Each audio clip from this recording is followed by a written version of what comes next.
तो प्रसंग बंधुओं कुछ इस प्रकार है। शत्रुघ्न जी की भक्ति कैसी। कौशल्या मैया अपने कक्ष में सोई हैं और तभी कौशल्या जी को ऐसा अनुभव होता है कि ऊपर के जिस कक्ष में कौशल्या जी सोई हैं वहां ऊपर की मंजिल पर कुछ आवाज हो रही है। कौशल्या जी उठ करके तुरंत ऊपर गईं और ऊपर जाकर के देखा तो एक विकल अवस्था में एक स्त्री वहां पर लेटी हुई है और वो स्त्री कोई और नहीं थी, शत्रुघ्न जी की पत्नी है श्रुतकीर्ति। कौशल्या जी ने जाकर के कहा, बिटिया अर्धरात्रि का समय है, तुम यहां ऊपर छत पर क्या कर रही हो और ये तुम्हारा भेष कैसा बना हुआ है, इतना रुदन क्यों कर रही हो, क्या हुआ और शत्रुघ्न कहां है। तब शत्रुघ्न जी की पत्नी कहती है, मां आप अभी की स्थिति पूछ रही हो, पर मैं आपको यदि सत्य बताऊं तो जब से राम जी गए हैं तब से मैंने शत्रुघ्न जी को देखा ही नहीं, मैंने नेत्र भर के भी उनको नहीं निहारा है। क्यों? शत्रुघ्न जी की स्थिति क्या है। बड़े भाई अपने पिता की आज्ञा का पालन करने वन में चले गए, छोटे भाई अपने धर्म का निर्वहन करने के लिए बड़े भैया के साथ चले गए और बड़े भैया छोटे भैया दोनों के वन में जाने के विरह में भरत जी महाराज नंदीग्राम चले गए और तीनों ने अपने लोक धर्म का भार दे दिया शत्रुघ्न जी को।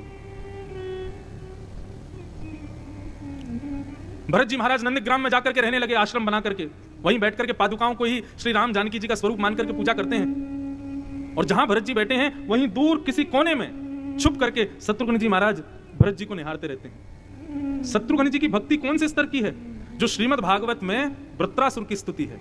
वृत्रासुर भगवान से क्या कहता है, मुझे आपका दास नहीं बनना, तो भगवान बोले मेरा दास नहीं बनना, तो बोले दासानुदासो भवदास्मि भूयः, आपके चरणों के जो दास हैं उन दासों के चरणों के जो दास हैं उनका मुझे दास बना दो। भगवान बोलते हैं वृत्रासुर मेरे चरणों का दास नहीं बनना, दासानुदासो भवदास्मि भूयः, दासों का दास तुझे क्यों बनना है। वृत्रासुर इतना सुंदर तर्क देता है। वृत्रासुर कहता है, नाथ आपके चरणों का दास मतलब आपका पुत्र, परंतु पिता को अपना पुत्र उतना प्रिय नहीं होता, लेकिन पुत्र का जब पुत्र जन्म लेता है तब पिता को बहुत सुख मिलता है। इसलिए नाथ मैं आपका केवल प्रिय नहीं बनना चाहता, मैं आपका अति प्रिय बनना चाहता हूं, इसलिए अति प्रिय के लिए आप मुझे अपने दासों का दास बनाओ। ये वृत्रासुर कहता है और वही स्थिति है श्री शत्रुघ्न जी की। राम चरण अनुरागी हैं श्री भरत जी महाराज और उन भरत जी के चरणों के अनुरागी हैं श्री शत्रुघ्न जी महाराज। जैसे लक्ष्मण नहीं रह सकते राम के बिना, वैसे शत्रुघ्न जी नहीं रह सकते भरत जी के बिना। लेकिन लक्ष्मण की स्थिति ऐसी है कि लक्ष्मण ने हट किया कि मैं आपके बगैर नहीं रहूंगा, आपके संग जाऊंगा, तो राम जी कुछ बोल नहीं सके। लेकिन शत्रुघ्न जी ने जब ये प्रयास किया, भरत जी से जाके बोले, भैया मैं भी आपके साथ नंदीग्राम में रह लूं। भरत जी ने कहा, यदि तुमने ये हट किया तो मैं अपने प्राणों का परित्याग कर दूंगा। शत्रुघ्न जी महाराज रोने लगे, मेरा क्या दोष है भैया, मैं तो केवल आपको देखकर ही मैं जीता हूं, आपको देखने में ही मेरा सब कुछ है।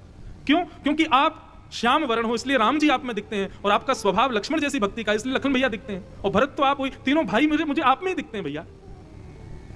तब भरत जी ने कहा, ठीक है 24 घंटे में केवल एक बार तुम आ सकते हो, लेकिन मेरा स्पर्श मत करना, दूर से ही मुझे देखना बस।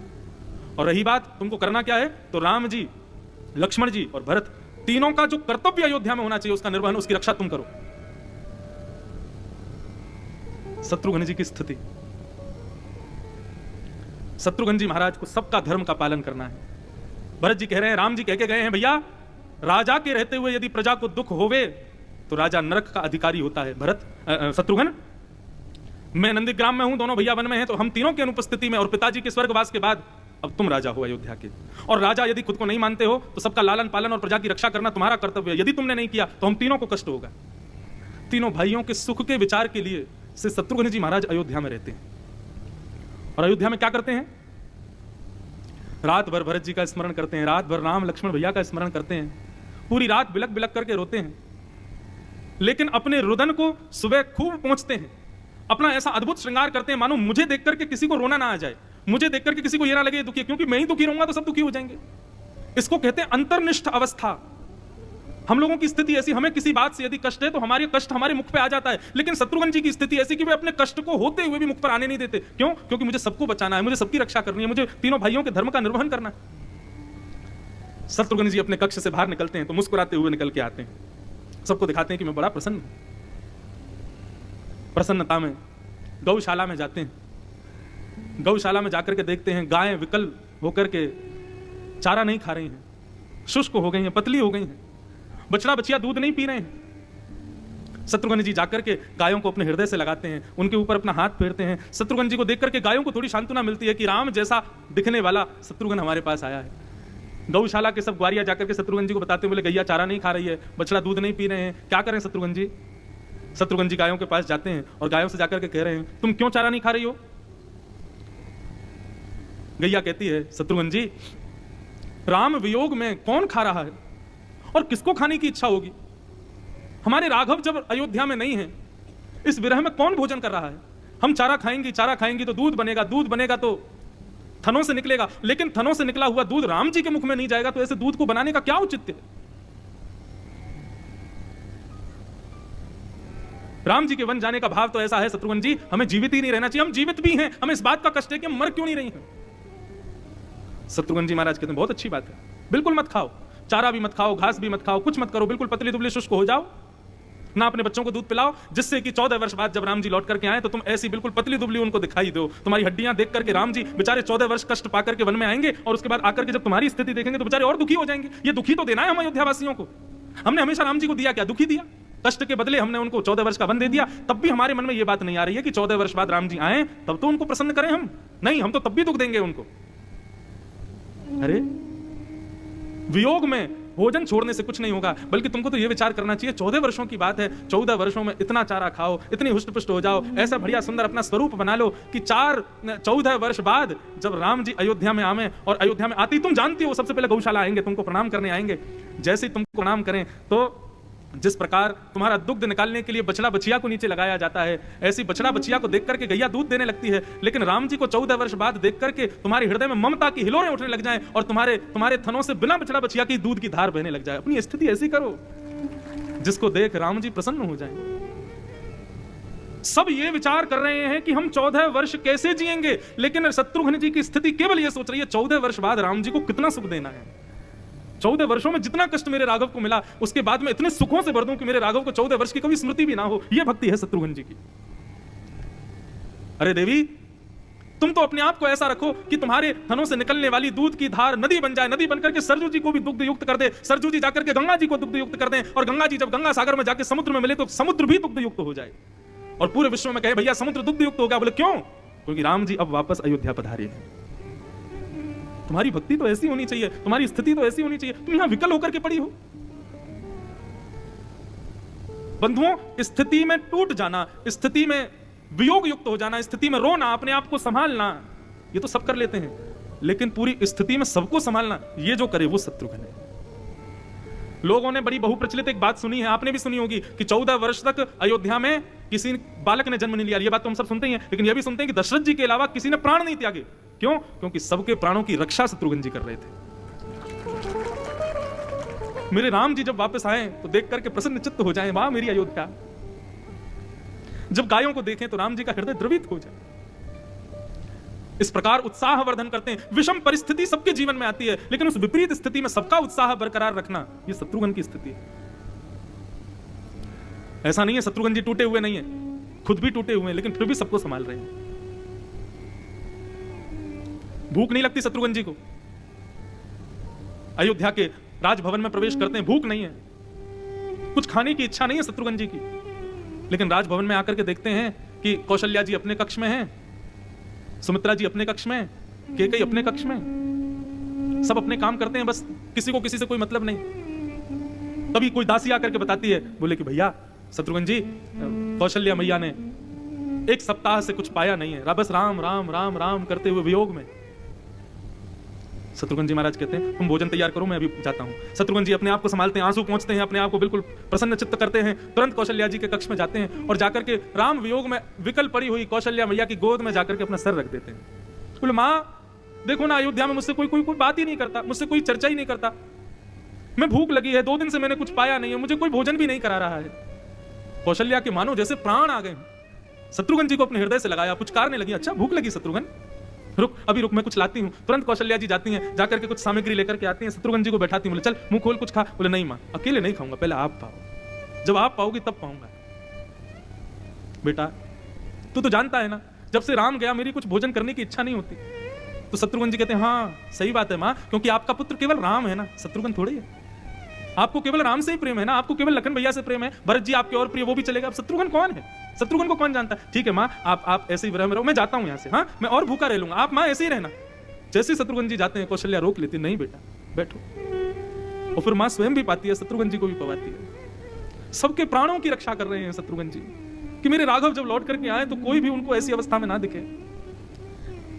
सुमित्रा के कक्ष में जाते हैं, वर्कल वेश में सुमित्रा जी ना श्रृंगार करती हैं, 4 दिनों से एक ही साड़ी में है। शत्रुघ्न जी जाकर के अपने हाथों से अपनी मां का श्रृंगार करते हैं। बोले मां ऐसे रहोगी, ऐसे रहोगी, आंखें काली पड़ जाएंगी, चेहरे का तेज नष्ट हो जाएगा, चेहरे का तेज नष्ट होगा, काली पड़ जाएंगी आंखें। सुमित्रा कहती है तो रहने देना, तुझे क्या लगता है इन स्वरूप की प्रशंसा करने वाला कोई है अयोध्या में? क्यों चाहता है कि मैं सुंदर बन के रहूं, किसके लिए बन के रहूं? शत्रुघ्न जी कहते हैं हाँ सही बात है मां, अकेले राम ही तो थे बस अयोध्या में, लक्ष्मण ही तो थे, और तो कोई यही नहीं, पिताजी थे वो भी चले गए, शत्रुघ्न की तो किसी को परवाह नहीं। और आप ऐसे ही रहो, बिल्कुल श्रृंगार मत करो, ऐसी साड़ी पहन करके रहो, बल्कि और अच्छा रहेगा, 14 वर्षों में पूरा चेहरा लटक जाएगा जब राम जी आकर के देखेंगे और आपको पहचान भी नहीं पाएंगे, और मुझसे पूछेंगे सुमित्रा मैया कहां है, आप सामने खड़ी होगी तब भी आपको नहीं पहचान पाएंगे, राम जी आप यही तो चाहती हो। अरे मां 14 वर्षों में अपने स्वरूप को इतना सुंदर बनाओ कि जैसे ही आपको राम जी देखें दौड़ करके आपको अपने हृदय से लगा लें, तब जो सुख मिलेगा आपको उसकी कल्पना करो ना मैया। ऐसे क्यों दुखी होती हो? 14 वर्ष बाद आएंगे ना हमारे राम, आप सब तो ऐसे वियोग कर रहे हो जैसे कि वो हमेशा के लिए चले गए हों। तब श्रृंगार पेटिका उठा करके लाते हैं और सुमित्रा मां का अपने हाथों से श्रृंगार कर रहे हैं श्री शत्रुघ्न जी महाराज। वहां कौशल्या को संभालते हैं, सुमित्रा जी को संभालते हैं, और जैसे ही उनके भवन से बाहर निकलते हैं तो एकांत पाकर के खूब रोते हैं। सबको संभाल रहे हैं लेकिन अपनी स्थिति को नहीं संभाल पा रहे, लेकिन फिर भी डट करके सबके पास जाते हैं, लगते हैं। एकांत में अपने कक्ष में सोते हैं। और बंधुओं शत्रुघ्न जी इस वक्त राजकुमार हैं, लेकिन सबके सामने तो राजकुमार की तरह रहते हैं, लेकिन जैसे ही अपने कक्ष में जाते हैं तो शत्रुघ्न जी ने अपने कक्ष में ही फूस की चटाई बिछाई हुई है, वहां जाकर के अपने राजकीय वस्त्रों को त्याग देते हैं, वन्य वस्त्रों को धारण कर लेते हैं और नीचे उस फर्श पे ही सोते हैं। क्यों? मेरे राम भैया अभी ऐसे ही सो रहे होंगे, भरत जी भी नंदीग्राम में ऐसे सो रहे हैं, मैं बिस्तर पर सोऊंगा। स्वयं भी वहीं शयन करते हैं, और शयन क्या करते हैं, रात भर विलाप करते हैं, हाँ राम हाँ भरत। बंधुओं लक्ष्मण जी का विरह तो विरह रहा नहीं, राम जी के साथ चले गए, लेकिन भरत जी को लोग प्रधान मानते हैं। क्यों? क्योंकि भरत जी के हृदय से राम कभी जाते नहीं, भरत जी को राम जी का विरह है। लेकिन शत्रुघ्न जी, भरत जी को तो केवल एक राम का ही विरह है, लेकिन शत्रुघ्न जी को तो राम का भी विरह है, भरत का भी विरह है, लक्ष्मण का भी विरह है। 3-3 विरहों को धारण करते हैं। ठीक है, राम को एक बार को भूल जाए तो लक्ष्मण की याद सता रही है, लक्ष्मण को भूल जाए तो भरत जी सता रहे हैं। और इन सब के बावजूद भी पूरी अयोध्या का ध्यान दायित्व रखना है शत्रुघ्न को। सुबह सुबह राजकुमार जब उठते हैं तब वाद्य बजाए जाते हैं, गायन किया जाता है, ऊंचे ऊंचे स्वरों में गाया जाता है। शत्रुघ्न जी जब उन स्वरों को सुनते हैं तो भीतर ही भीतर अपनी मुट्ठियों को कसते हैं, अपने अपने अपने पूरे क्रोध को काबू करते हैं कि यहाँ मेरी स्थिति ऐसी और ये लोग बाहर गाजे बाजे बजा रहे हैं मुझे उठाने के लिए। लेकिन तभी शत्रुघ्न जी याद करते नहीं ये तो अयोध्या का स्वरूप है। तुरंत मुस्कुराने लगते हैं, दूसरे वस्त्र धारण करते हैं, सुंदर स्वरूप धारण करके प्रसन्न मुद्रा में बाहर आते हैं और बाहर आकर के उनको सोने की मुद्राएं बांटते हैं और बांट करके कहते हैं खूब रियाज करो, खूब अच्छे से बजाओ, खूब सुंदर सुंदर भाव प्रकट करो। क्यों? 14 वर्ष तक इतना रियाज करना कि 14 वर्ष बाद जब राम जी का राज्याभिषेक हो तो स्वर्ग के बड़े बड़े गंधर्व भी तुम्हारे चरणों में आकर के शीश नवाएं। वाह भैया, ऐसी गायकी तो हमने कहीं नहीं सुनी। अयोध्या की सड़कों पर घूमते हैं तो झाड़ू लगाने वालों को कहते हैं क्यों नहीं साफ कर रहे हो भैया? बोले जिस मार्ग से राम जी नहीं जाने वाले उस मार्ग को साफ करके क्या फायदा? शत्रुघ्न जी कहते हैं बहुत बढ़िया, बिल्कुल साफ मत करो।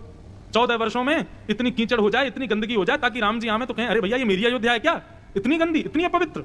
अरे तुम लोगों को तो चाहिए 14 वर्षों में ऐसा चमकाओ कि जिस लंका के बारे में हम लोग यहां बैठ करके सुनते हैं उस लंका के गुण गाने लायक एक भी बानर ना बचे। मैं नहीं चाहता कि कोई बानर लौट करके आए और कहे कि रावण की लंका ऐसी थी। हमारी अयोध्या को देख करके सब भूल जाएं कि लंका कैसी थी। भैया नगरी तो हमने अयोध्या देखी। 14 वर्षों में सबकी प्राण रक्षा कर रहे हैं श्री शत्रुघ्न जी महाराज। और इसी भाव को आज कौशल्या जी से जाकर के कहती हैं कौन? शत्रुघ्न जी की पत्नी श्रुतकीर्ति। मैंने तो 13 वर्षों से उनको देखा ही नहीं है। क्यों? क्योंकि शत्रुघ्न जी रहते ही नहीं है, सदैव केवल दिन रात, दिन में तो जाते हैं सबकी रक्षा के लिए, सबके प्राण रक्षा के लिए, सबके भाव रक्षा के लिए, और रात्रि में शत्रुघ्न जी चले जाते हैं। कुछ दिन तो अपने भवन में रहे, लेकिन थोड़ी देर रहने के बाद जब विकल हो जाते हैं, नहीं रह पाते, तब अर्धरात्रि में नंदीग्राम चले जाते हैं और जहां से भरत जी की कुटिया दिखती है वहीं कोने में बैठ करके केवल भरत जी को निहारते रहते हैं। कभी उनकी छवि में लक्ष्मण दिखते हैं, कभी राम जी दिखते हैं, कभी भरत दिखते हैं, बस उनको देख करके अपने हृदय चित्त को शांत करते रहते हैं। मैंने देखा ही नहीं है। श्रुतकीर्ति जाकर के कौशल्या जी से कहती हैं कि मैंने देखा नहीं कहां है सीता, वनवास में जरूर है लेकिन राम के साथ है। उर्मिला यहां जरूर है लेकिन लक्ष्मण जी नित्य प्रति कुछ ना कुछ पत्र या कुछ प्रसाद भेजते रहते हैं, लेकिन मेरा क्या सुख। लोग कहते हैं श्रुतकीर्ति तुम तो बड़ी भाग्यशाली हो, तुमको कुछ नहीं करना पड़ा। वहां भरत जीवन में चले गए, राम लक्ष्मण चले गए, शत्रुघ्न तो तुम्हारे साथ हैं, लेकिन शत्रुघ्न राज्य में रहते हुए भी मेरे साथ नहीं है। मैं तो राज्य में रहते हुए वनवास का दर्शन कर रही हूं। मां कौशल्या जी ने पूछा कहां है शत्रुघ्न? बोले वे नंदग्राम में भरत जी की कुटिया के सामने एक शिला पर लेटे। श्री कौशल्या मैया अपने रथ में चढ़ करके गई नंदग्राम। रात्रि में रथ से जैसे ही उतरी, भरत जी के आश्रम में प्रवेश करने लगी, तभी श्रुतकीर्ति ने बताया देखिए मां, वो शिला पर मेरे प्राणनाथ सोए हैं, मैंने आज वर्षों बाद देखा है उनको। और ये कहकर के विलक विलक करके रोने लगी। कौशल्या जी गईं और जाकर के उस शिला पर बैठे शत्रुघ्न जी के मस्तिष्क पर हाथ फेरने लगी। तब शत्रुघ्न जी का असली रूप कौशल्या जी ने देखा। कहां शत्रुघ्न पूरे दिन नाचता खेलता गाता हुआ कूदता हुआ सबको दिख रहा है, बच्चों के संग खेल रहे हैं, किसी के संग गा रहे हैं, किसी के घर में जाके उत्सव मना रहे हैं। अरे अयोध्या में कोई अपने घरों में उत्सव नहीं मनाता, शत्रुघ्न जी व्यवस्था करके लेके जाते और उसके घर में उत्सव मनवा के आते। बोले उत्सव मनाओ, क्यों दुखी हो रहे हो? सबके दुख का वहन कर रहे हैं श्री शत्रुघ्न जी महाराज। लेकिन रात्रि में आज अपनी स्थिति में पड़े। कौशल्या जी ने हृदय से लगा लिया, वो शत्रुघ्न, लोग भले ही राम को वनवासी कहेंगे, लक्ष्मण को सेवक कहेंगे, भरत को प्रेमी कहेंगे, लेकिन मेरी नजर में वनवासी, सेवक और प्रेमी तीनों का मूर्त रूप मेरा प्यारा शत्रुघ्न है। तीनों की प्रतिमूर्ति है। यही खत्म नहीं हुआ शत्रुघ्न जी की तपस्या। एक तपस्या होती है वस्तु के वियोग में और एक तपस्या होती है वस्तु के संयोग में। वियोग में की गई तपस्या समझ में आती है, वस्तु दूर कर दी और आप वियोग सह रहे हो, लेकिन वस्तु सन्मुख होते हुए उसका वियोग सहना। वाल्मीकि जी में तो वर्णन करते हैं श्री वाल्मीकि जी महाराज कि शत्रुघ्न जी राम जी को कभी नजर उठा करके नहीं देखते। क्यों? शत्रुघ्न जी कभी राम जी को नजर उठा के नहीं देखते। श्री वाल्मीकि जी वर्णन करते हैं क्यों? क्योंकि शत्रुघ्न जी जानते हैं कि राम जी को यदि मैंने नजर उठा के नैन भर के देख लिया तो मैं सदा के लिए इनका हो जाऊंगा, और यदि मैं इनका हो जाऊंगा तो जब इनका वनवास होगा तो इनके वनवास में मैं अयोध्या को कैसे संभालूंगा। इसलिए शत्रुघ्न जी कभी नैन भर के राम जी को देखते नहीं है। राम जी सन्मुख होते हैं तो केवल उनके चरणों का दर्शन करते हैं, कभी नजर उठा के उनके मुख को नहीं देखते। क्यों? कहीं मैं आसक्त ना हो जाऊं इनकी भक्ति में, इनके प्रेम में। क्यों? जब इनका वनवास होगा तब मुझे सबको संभालना है, और कहीं इनके वनवास के समय मैं टूट गया तो पूरी अयोध्या बिखर जाएगी। आप विश्वास माने, यदि शत्रुघ्न ने अपने आप को नहीं संभाला होता तो राम जी को शायद लंका का ही राजा बना दिया जाता। क्यों? क्योंकि अयोध्या तो विस्मृत हो जाती, अयोध्या तो धूमिल हो जाती, अयोध्या तो वहां से अदृश्य हो गई होती 14 वर्षों में। ऐसा वियोग था अयोध्या में कि जीवित नहीं रह पाते अयोध्या के लोग। अयोध्या नगरी नहीं रहती, तीर्थ नहीं रहता, धाम नहीं रहता, कौशल देश नहीं रहता, शमशान घाट बन जाता यदि शत्रुघ्न जी नहीं होते तो। राम जी 14 वर्ष बाद आए तो जैसी अयोध्या छोड़ के गए थे उससे भी दुगनी सुंदर अयोध्या राम जी को प्रदान करी है श्री शत्रुघ्न जी महाराज।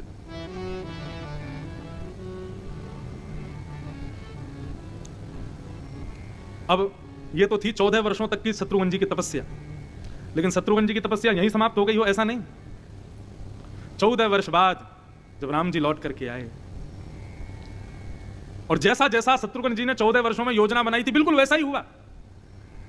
लंका से लौट करके आए, बानर पूरे रास्ते लंका की प्रशंसा करते हैं, वाह भैया वो अटारी देखी थे, वो सुंदर देखे, इतनी बढ़िया ऐसी स्वर्ण की नगरी आदि आदि। अरे कहां तक कहें, मानस में तो वर्णन आता है जब लंका में हनुमान जी पहुंचे तो हनुमान जी भी देख के प्रशंसा थोड़ी सी करते हैं, वाह बहुत सुंदर नगरी है।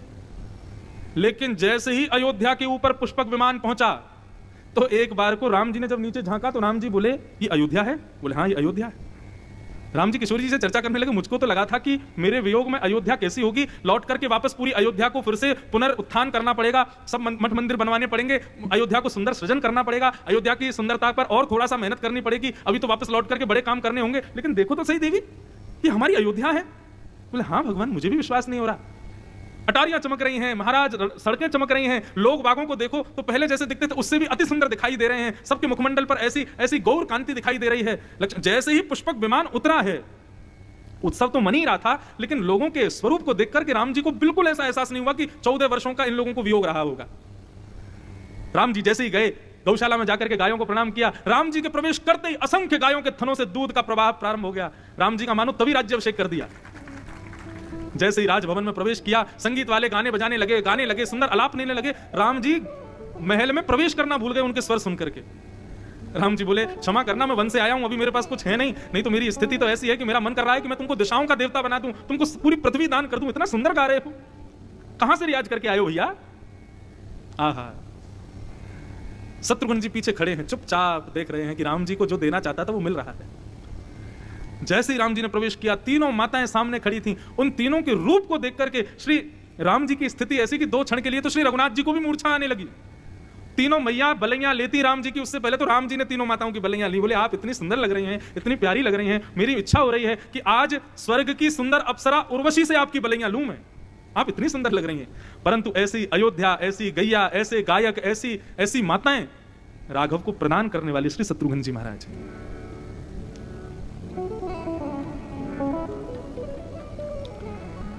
शत्रुघ्न जी राम जी से बड़े प्रसन्न हो गए। राम जी को सबसे बड़ा उपहार यदि किसी ने दिया है 14 वर्ष के बाद, तो वो शत्रुघ्न जी ने दिया है। यहां राज्याभिषेक की व्यवस्थाएं चलने लगी और सब लोग आनंदित हो गए, नाचने गाने लगे, बोले जय हो राम जी वापस आए, सब बड़े प्रसन्न। लेकिन इतने में ही राम जी राजा बनने वाले हैं, इतने में ही हमारे उत्तर भारत के कुछ मंत्रीगण आए और मंत्रीगण राम जी के साथ में एक सभा में बैठे और उन्होंने आकर के एक असुर का नाम बताया जिसका नाम था लवणासुर। बोले महाराज, इस लवणासुर को यदि आज नहीं रोका गया तो कल ये अयोध्या पर आक्रमण कर देगा, और आप अभी अभी रावण से युद्ध करके आए हैं, पुनः युद्ध की तैयारी कर लीजिएगा, क्योंकि रावण से भी ज्यादा बलशाली है। आदि सब भाव सबने आकर के बताए। तो सबने मंत्रणा करी, क्या करें, राम जी का भी राज्याभिषेक होना है, इतने संत पधारेंगे, इतने ऋषि महंत पधारेंगे, सब व्यवस्थाएं होनी है, और इस बीच में ये युद्ध की घोषणा हो रही है। राम जी बोले अब क्या करें? तो राम जी बोले हम तो जा नहीं सकते, अभी राज्याभिषेक होना है। लक्ष्मण बोला मेरी तरफ मत देखिएगा, 14 वर्षों से हूं आपके साथ, मैं नहीं जाऊंगा। भरत जी महाराज तो बेचारे बिल्कुल संत वेश में आ चुके थे। राम जी बोले इनसे क्या कहूं मैं, ये तो खुद 14 वर्ष वनवासी की तरह रहे हैं। तब दूर खड़े नीची नजर में श्री शत्रुघ्न जी पर नजर गई राम जी की। शत्रुघ्न इधर आओ भैया। शत्रुघ्न जी समीप गए, आज्ञा करें भगवान। बोले अभी इसी वक्त सेना लेकर के मथुरा जाओ और मथुरा में जाकर के लवणासुर को अयोध्या आने से रोको, हमारा राज्याभिषेक हो जाए, संपन्न हो जाए, सब कुछ हो जाए, मथुरा को पूर्ण व्यवस्थित कर देना, वहां के लोगों के सुख दुख सबका विचार कर लेना, और अवसर मिलेगा तो कुछ वर्षों में मैं मथुरा आऊंगा, और नहीं तो अगला हमारा अवतार तो वहीं होने वाला है। शत्रुघ्न जी की इतनी भी स्थिति नहीं कि वो राम जी से ये कह दें कि महाराज मैं तो कम से कम आपके सिर पर अयोध्या का राजमुकुट का दर्शन कर लूं। पूरी अयोध्या का निर्माण करके दिया शत्रुघ्न जी ने, सब व्यवस्थाएं करके दी शत्रुघ्न जी ने, सबको यथा उचित बना करके राम जी को प्रदान किया श्री शत्रुघ्न जी ने। लेकिन आज जिस स्थिति को देखने के लिए तीनों लोक वहां व्यवस्थित हुआ, उस स्थिति को श्री शत्रुघ्न जी नहीं देख पा रहे। लेकिन 14 वर्षों में इतना अभ्यास हो चुका था कि अपने मन की स्थिति को मुख पर नहीं आने देते थे। मनी मन रो रहे हैं, चीख रहे हैं, चिल्ला रहे हैं शत्रुघ्न जी कि अब तो मुझ पर कृपा करो राघव, मैं आपको देखना चाहता हूं। भरत लक्ष्मण तीनों भैया मेरे सामने हैं, अब तो कम से कम नैन भर के देखने दो। लेकिन यहां राघव की आज्ञा हो गई, जाओ जाकर के मथुरा में लवणासुर से युद्ध करो और वहां जाकर के राज शासन करो। शत्रुघ्न जी महाराज संपूर्ण सेना लेकर के मथुरा गए, लवणासुर के साथ जाकर के युद्ध किया, उसको नष्ट किया, पूरी मथुरा को पुनर्निर्मित करके उसका सृजन किया। और तभी बस उससे मुक्त हुए ही थे कि तभी वो शुभ चिट्ठी आई, और शत्रुघ्न जी उसमें पढ़ते हैं कि आदि जो भी भाव थे कि अयोध्या के राजा के रूप में, चक्रवर्ती सम्राट के रूप में अब अयोध्या की राज्य गद्दी पर अवस्थित हो चुके हैं महाराज दशरथ के पुत्र, ज्येष्ठ पुत्र श्री राम। और जैसे ये पत्रिका पढ़ते हैं बंधु, आप सबने ताली बजाई, लेकिन शत्रुघ्न जी मूर्छित होकर के गिर गए। क्यों? क्योंकि इस स्थिति का दर्शन शत्रुघ्न जी नहीं कर पाए, जिसको देखने के लिए सब तरस रहे थे, स्वयं शत्रुघ्न जी तरस रहे थे। और तो कहें पूरी व्यवस्था राम राज्य अभिषेक की जिसने की, वही उससे वंचित था। शत्रुघ्न जी की ऐसी स्थिति, कितने महीनों तक शत्रुघ्न जी ज्वर में रहे, केवल राम जी के वियोग। सबका वियोग 14 वर्षों में पूर्ण हो गया, लेकिन शत्रुघ्न जी का वियोग अभी भी चल रहा था। इसलिए शत्रुघ्न जी विशेष हैं। सबने राम वियोग, सबने भरत वियोग, लक्ष्मण वियोग 14 वर्ष सहा था, लेकिन उस स्थिति को वर्षों तक सहते रहे श्री शत्रुघ्न जी महाराज। शत्रुघ्न जी पत्र लिखते थे राम जी को कि भैया मुझे आपकी बड़ी स्मृति होती है, मुझे भरत भैया की बहुत याद आती है, मुझे अयोध्या का बहुत स्मरण। अपने बाल्यकाल के कुछ खेल क्रीड़ा आदि सब बताते थे। बोले मैं सबसे छोटा था, आप लोगों के बल के आगे मेरा बल नहीं चलता था, मैं हारने को होता था तो आप तीनों योजना बना करके जबरदस्ती खेल में मुझको जिता देते थे। मुझे सब स्मृति है राम जी। ये सारी अपने मन के भाव लिखते, लेकिन कहीं भी पत्र में ये नहीं लिखते थे कि मैं बहुत दुखी हूं, मुझे वापस बुला लीजिए। शत्रुघ्न जी को लगता था राम जी शायद पत्र पढ़े, तो उनको लगे कि अरे शत्रुघ्न भी मेरा भैया, उसको वापस तो बुला ले। राम जी का बदले में पत्र आता था और उसमें तीनों भाइयों का केवल आशीष लिखा आता था। शत्रुघ्न, हमें पता है तुमने लवलासुर को मार दिया, मथुरा की नगरी की स्थापना की है, खूब प्रेम से शासन करो, खूब आनंद से विजयी रहो, खूब दीर्घ आयु हो, आदि आदि सब लिख करके भेजते, लेकिन कोई भी ये नहीं कहता शत्रुघ्न तुम वापस आ जाओ। तब शत्रुघ्न जी के विरह को दूर करने के लिए श्रुत कीर्ति ने भाव बनाया और मथुरा में रामलीला का मंचन करना शुरू किया।